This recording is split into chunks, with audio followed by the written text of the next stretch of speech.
2016 সালের প্যানেলকে পুনর্বহালের দাবিতে চাকরিহারা শিক্ষক এবং শিক্ষাকর্মীদের মিছিল শিয়ালদা থেকে শুরু করে এসএন ব্যানার্জি রোড ধরে ধর্মতলা এসে গান্ধী মূর্তির পাদদেশে শেষ হয়। মিছিলে অংশগ্রহণকারীদের প্রশ্ন, 2016 সালের সকলের ওএমআর শিট প্রকাশিত হয়েছে, যারা অযোগ্য তাদের চিহ্নিত করে প্যানেল থেকে বাদ দেওয়া হয়েছে, তাহলে 2016 সালের প্যানেলকে কেন পুনর্বহাল করা হবে না?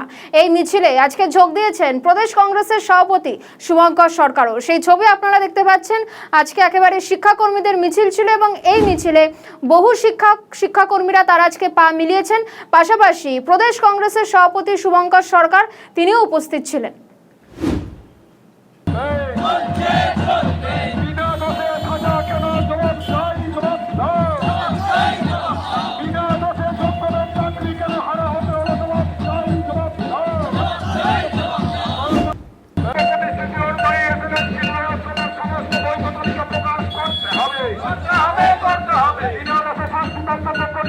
শিক্ষাকর্মীদের অবিলম্বে বেতন চালুর ব্যবস্থা করতে হবে।